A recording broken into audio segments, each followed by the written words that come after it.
So the latest vacation deprivation report from Expedia surveys more than 11,500 people worldwide. And in it, it found that some 62% say that they simply are not getting enough time out of the office.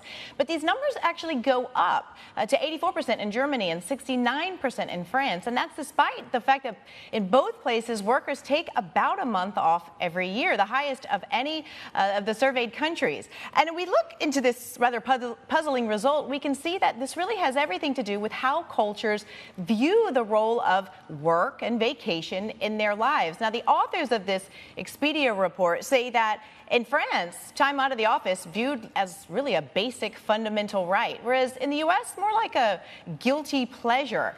But in Germany, something different may be at play. There they say about less than half of workers say they feel fully supported by their employers to take the time off that they're actually given, which means that when they are out of the office, they may not be really fully recharging the way that they could have otherwise.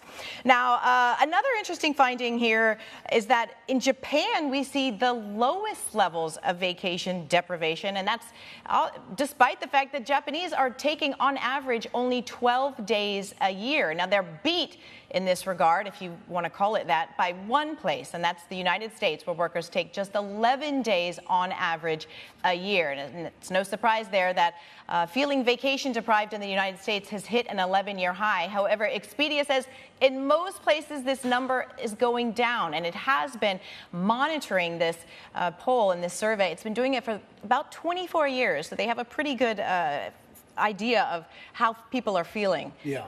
About their vacations. It's interesting you brought up Japan, where, I mean, nobody works the official 9 to 5. It's just unheard of, right? People stay until 10, 11 and sometimes miss the last train home, right?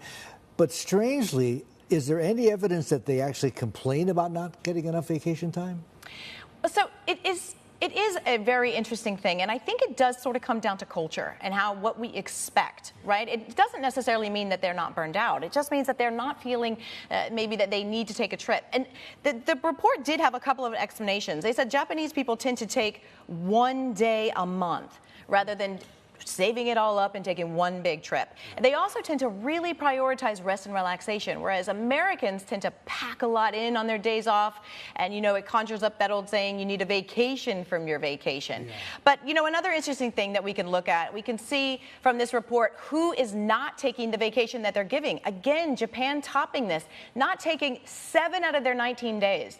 That's more than a third. But you can juxtapose that, look at this across the pond down in Hong Kong, not letting a single day of their average 26 days go to waste. And Singapore right there too, only one day, meticulously planning out their annual leave to not miss a single second of their time out of the office.